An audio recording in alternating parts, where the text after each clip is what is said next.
بسم اللہ الرحمن الرحیم۔ اللہ تعالیٰ کے فضل و کرم سے ہم 25ویں پارے کا آغاز کر رہے ہیں۔ 25ویں پارے میں سورہ حامیم السجدہ کا آخری رکوع، 5 رکوعوں پر مشتمل مکمل سورہ شورى، 7 رکوعوں پر مشتمل سورہ زخرف، 3 رکوعوں پر مشتمل مکمل سورہ دخان اور 4 رکوعوں پر مشتمل مکمل سورہ جاثیہ شامل ہیں۔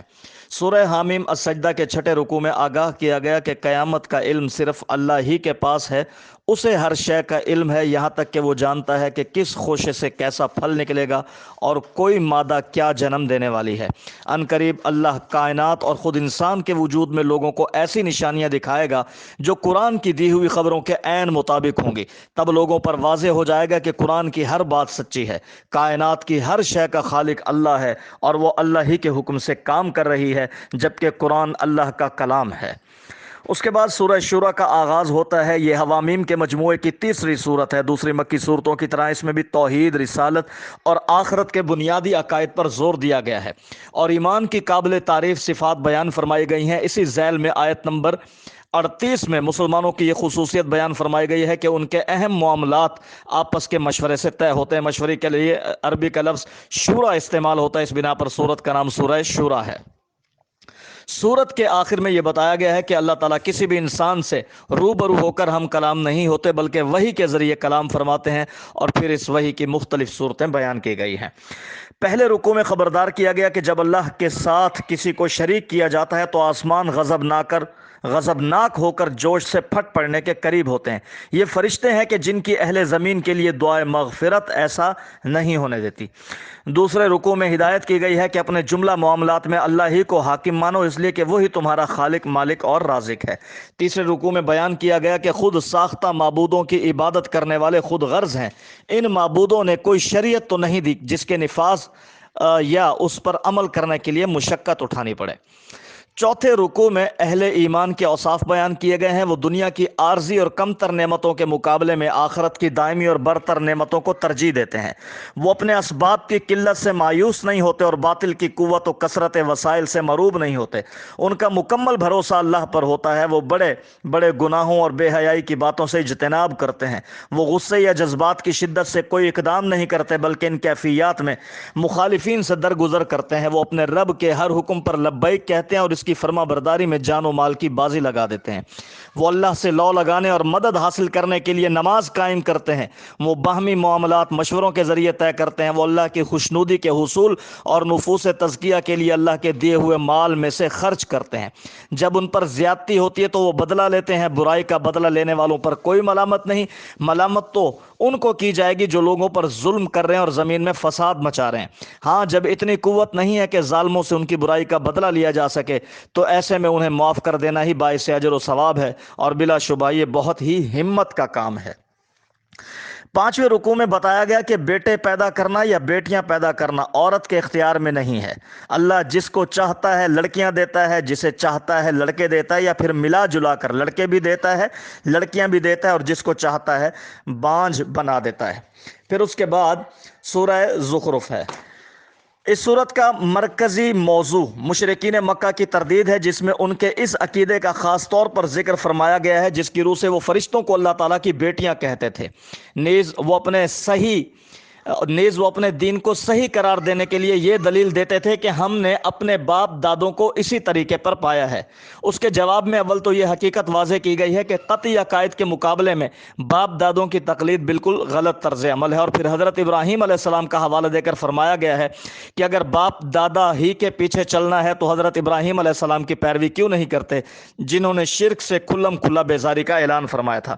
مشرکین حضرت صلی اللہ علیہ وآلہ وسلم پر جو اعتراضات کیا کرتے تھے، اس صورت میں ان کا جواب بھی دیا گیا ہے۔ ان کا ایک اعتراض یہ تھا کہ اگر اللہ تعالیٰ کو کوئی پیغمبر بھیجنا ہی تھا تو کسی دولت مند سردار کو اس مقصد کے لیے کیوں نامزد نہیں کیا گیا۔ اللہ تعالیٰ نے اس صورت میں یہ واضح فرما دیا کہ دنیاوی مال و دولت کا انسان کے تقدس اور اللہ تعالیٰ کے تقرب سے کوئی تعلق نہیں ہے۔ اللہ تعالیٰ کافروں کو بھی سونا چاندی اور دنیا بھر کی دولت دے سکتا ہے، لیکن اس سے یہ لازم نہیں آتا کہ وہ اللہ تعالیٰ کے مقرب ہیں، کیونکہ آخرت کی نعمتوں کے مقابلے میں اس مال و دولت کی کوئی حیثیت نہیں ہے۔ اس صورت نے یہ بھی واضح فرمایا کہ دنیا میں اللہ تعالیٰ معاشی وسائل کی تقسیم اپنی حکمت کے خاص انداز سے فرماتے ہیں۔ جس کے لیے ایک مستحکم نظام بنایا گیا ہے۔ اسی ذیل میں اللہ تعالیٰ نے حضرت موسیٰ علیہ السلام اور فرعون کا واقعہ بھی اختصار کے ساتھ بیان فرمایا ہے، کیونکہ فرعون کو بھی حضرت موسیٰ علیہ السلام پر یہی اعتراض تھا کہ وہ دنیاوی مال و دولت کے اعتبار سے کوئی بڑی حیثیت نہیں رکھتے، اور فرعون کے پاس سب کچھ ہے، لیکن انجام یہ ہوا کہ فرعون اپنے کفر کی وجہ سے غرق ہوا اور حضرت موسیٰ علیہ السلام غالب آ کر رہے۔ نیز اس صورت میں حضرت عیسیٰ علیہ السلام کا بھی مختصر ذکر فرما کر ان کی صحیح حیثیت واضح فرمائی گئی ہے۔ زخرف عربی زبان میں سونے کو کہتے ہیں، اور اس صورت کی آیت نمبر 35 میں اس کا ذکر اسی سیاق میں کیا گیا ہے کہ اگر اللہ تعالیٰ چاہے تو سارے کافروں کو سونے ہی سونے سے نہال کر دے، اس وجہ سے اس صورت کا نام سورہ زخرف ہے۔ پہلے رکوع میں بیان کیا گیا کہ سرکش قوموں نے ہر دور میں انبیاء کا مذاق اڑایا، وہ قوم قوت و وسائل میں مشرکین مکہ سے کہیں زیادہ آگے تھی، لیکن اللہ تعالیٰ نے انہیں تباہ و برباد کر دیا۔ مشرکین مکہ بھی اگر باز نہ آئے تو ایسے ہی انجام سے دو چار ہوں گے، کاش وہ اپنے خالق کے احسانات پر غور کریں۔ دوسرے رکوع میں بتایا گیا کہ مشرکین شرک کے لیے دلیل دیتے رہے کہ ہم تو باپ دادا کی پیروی کر رہے ہیں۔ کسی بھی فعل کے حق ہونے کے لیے دلیل اللہ کی عطا کردہ تعلیمات ہیں، نہ کہ باپ دادا کی پیروی۔ تیسرے رکوع میں مشرکین مکہ کا یہ طنزیہ سوال نقل ہوا کہ قرآن مکہ اور طائف کے کسی دولت مند انسان پر کیوں نازل نہیں کیا گیا؟ در حقیقت اللہ کی نگاہ میں اہمیت دولت کی نہیں، پاکیزہ کردار کی ہے۔ دولت کی تقسیم کا نظام کاروبار دنیا چلانے کے لیے بنایا گیا ہے، تاکہ مالدار لوگ تنگ دستوں کو معاوضہ دے کر ان سے کام لے سکیں۔ اگر سب لوگ معاشی اعتبار سے ایک ہی معیار پر ہوتے تو مشقت والے کام کون کرتا؟ البتہ آخرت میں کامیابی دولت سے نہیں، پاکیزہ کردار سے ملے گی۔ اگر یہ اندیشہ نہ ہوتا کہ لوگ دنیا کی لالچ میں کافر ہو جائیں گے تو اللہ تعالیٰ تمام کافروں کو سونے کے گھر عطا کر دیتا۔ اصل اہمیت آخرت کی نعمتوں کی ہے، اور یہ نعمتیں انہیں ملیں گی جو اللہ کی فرما برداری اختیار کریں گے۔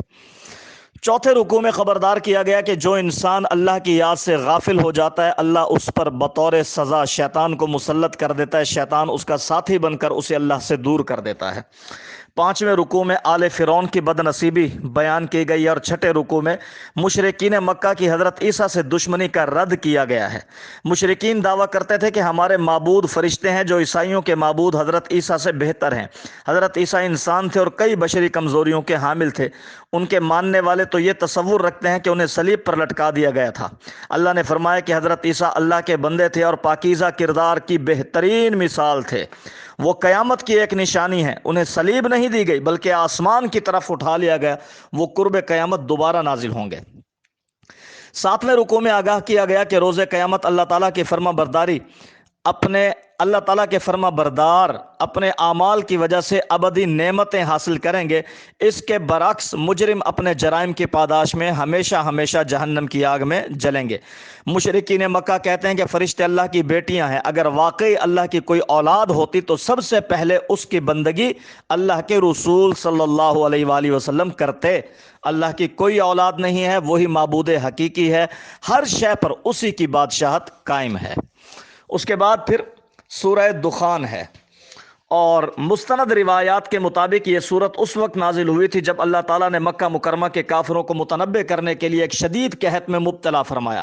اس موقع پر لوگ چمڑے تک کھانے پر مجبور ہوئے، اور ابو سفیان کے ذریعے کافروں نے آن حضرت صلی اللہ علیہ وآلہ وسلم سے درخواست کی کہ قحط دور کرنے کے لیے اللہ تعالیٰ سے دعا کریں، اور ہم وعدہ کرتے ہیں کہ اگر قحط دور ہو گیا تو ہم ایمان لے آئیں گے۔ حضور اقدس صلی اللہ علیہ وآلہ وسلم نے دعا فرمائی اور اللہ تعالیٰ نے قحط سے نجات عطا فرما دی۔ لیکن جب قحط دور ہو گیا تو یہ کافر لوگ اپنے وعدے سے پھر گئے اور ایمان نہیں لائے۔ اس واقعے کا تذکرہ اس سورت کی آیت نمبر 10 تا 15 میں آیا ہے، اور اسی سلسلے میں یہ فرمایا گیا ہے کہ ایک دن آسمان پر دھواں ہی دھواں نظر آئے گا۔ اس کا مطلب وہ تفاسیر میں بیان کیا گیا ہے۔ دھوئیں کو عربی میں دخان کہتے ہیں، اور اسی وجہ سے اس سورت کا نام سورہ دخان ہے۔ سورت کے باقی مضامین توحید، رسالت اور آخرت کے اس بات پر مشتمل ہیں۔ پہلے رکوع میں بیان ہوا کہ قرآن حکیم لوح محفوظ سے دنیاوی آسمان پر ایک برکت والی رات میں نازل کیا گیا۔ اس کے نزول کا مقصد لوگوں کو آخرت کی جواب دہی سے خبردار کرنا ہے۔ مشرکین مکہ آخرت کی جواب دہی کی خبر کا مذاق اڑا رہے تھے، انہیں جھنجھوڑنے کے لیے اللہ تعالیٰ نے ان پر قحط کا عذاب مسلط کر دیا۔ وہ فریاد کرنے لگے کہ ہم سے یہ عذاب ہٹا دیا جائے، اگر ایسا ہوا تو ہم ایمان لے آئیں گے۔ اللہ نے فرمایا کہ ان سے اگر عذاب دور کر دیا جائے تب بھی یہ ایمان نہیں لائیں گے۔ ایسی وعدہ خلافی ان سے پہلے آل فرعون بھی کر چکے ہیں۔ ان قریب وعدہ خلافی کرنے والوں سے انتقام لیا جائے گا اور انہیں روز قیامت ایک بڑے عذاب سے دو چار کر دیا جائے گا۔ دوسرے رکوع میں ارشاد ہوا کہ مشرکین مکہ بڑے تکبر کے ساتھ دعویٰ کرتے ہیں کہ مرنے کے بعد دوبارہ زندہ نہیں کیا جائے گا۔ جواب دیا گیا دنیا عمل کی جگہ ہے، مرنے کے بعد دوبارہ زندہ کیا جائے گا تاکہ ہر شخص کو اس کے عمل کا بدلہ دیا جائے۔ تیسرے رکوع میں نبی اکرم صلی اللہ علیہ وآلہ وسلم کو بشارت دی گئی کہ آپ صلی اللہ علیہ وآلہ وسلم کی مبارک زبان سے اس قرآن کی تعلیمات کو سمجھنا لوگوں کے لیے آسان کر دیا گیا ہے۔ جو نہیں سمجھ رہے وہ بد نصیب آخرت میں برے انجام کا انتظار کر رہے ہیں۔ اس کے بعد سورہ جاثیہ کا آغاز ہوتا ہے۔ اس صورت میں بنیادی طور پر 3 باتوں پر زور دیا گیا ہے۔ ایک یہ کہ اس کائنات میں ہر طرف اللہ تعالیٰ کی قدرت کاملہ اور حکمت بالغہ کی اتنی نشانیاں پھیلی ہوئی ہیں کہ اگر ایک انسان معقولیت کے ساتھ ان پر غور کرے تو اس نتیجے پر پہنچے بغیر نہیں رہ سکتا کہ اس کائنات کے خالق کو اپنی خدائی کے انتظام میں کسی شریک کی ضرورت نہیں ہے، لہٰذا اس کے ساتھ کسی کو شریک ٹھہرا کر اس کی عبادت کرنا سراسر بے بنیاد بات ہے۔ دوسرا، حضور پاک صلی اللہ علیہ وآلہ وسلم کو بتایا گیا ہے کہ آپ کو شریعت کے کچھ ایسے احکامات دیے گئے ہیں جو پچھلی امتوں کو دیے ہوئے احکام سے کسی قدر مختلف ہیں۔ چونکہ یہ سارے احکام اللہ تعالیٰ کی طرف سے ہیں، اس لیے اس پر کسی کو تعجب نہیں ہونا چاہیے۔ تیسرا، اس صورت میں قیامت کے ہولناک مناظر کا نقشہ کھینچا گیا ہے۔ اس سلسلے میں آیت نمبر 28 میں فرمایا گیا ہے کہ قیامت کے دن لوگ اتنے خوف زدہ ہوں گے کہ ڈر کے مارے گھٹنوں کے بل بیٹھ جائیں گے۔ جاثیہ عربی زبان میں ان لوگوں کو کہتے ہیں جو گھٹنے کے بل بیٹھے ہوں۔ اس لفظ کو سورت کا نام بنا دیا گیا۔ پہلے رکوع میں آیات آفاقی، آیات انفسی اور آیات قرآنیہ پر غور و فکر کی دعوت دی گئی ہے۔ ایسے بد نصیبوں کے لیے شدید وعید کا بیان بھی ہے جو اللہ کی آیات سننے کے باوجود اپنے کفر پر اڑے رہتے ہیں۔ بعض ایسے بھی ہیں جو اللہ کی آیات کو سمجھنے کے بعد ان پر اعتراضات کرتے اور ان کا مذاق اڑاتے ہیں۔ ایسے لوگوں کے لیے بہت بڑا دردناک اور ذلت والا عذاب ہے۔ ان کی کوئی نیکی بھی ان کے کام نہ آئے گی اور نہ ہی کسی کی سفارش انہیں کوئی فائدہ پہنچائے گی۔ دوسرے رکوع میں بیان کیا گیا کہ اللہ نے آسمان اور زمین کی ہر شے انسانوں کے لیے مسخر کر دی گئی ہے۔ اس رکوع میں مسلمانوں کو کافروں کے ظلم و ستم پر صبر کی تلقین بھی کی گئی ہے۔ تیسرے رکوع میں ان لوگوں کی مذمت کی گئی ہے جو نفسانی خواہشات کی پیروی کرتے ہیں۔ واضح کیا گیا کہ یہ لوگ بھی شرک کا ارتکاب کرتے ہیں کیونکہ ان کا معبود اللہ نہیں، ان کا نفس ہے۔ اور آخری رکوع میں آگاہ کیا گیا کہ کائنات کا بادشاہ حقیقی اللہ ہے، وہ لوگوں سے اعمال کا حساب لینے کے لیے قیامت قائم فرمائے گا۔ جھوٹے تصورات دینے والے اس روز خسارے میں ہوں گے۔ جو لوگ اللہ کی عطا کردہ تعلیمات پر ایمان لائے اور ان کے مطابق عمل کیا، اللہ انہیں اپنی رحمت میں داخل فرمائے گا۔ اور اسی پر ہی 25ویں پارے کا اختتام ہوتا ہے۔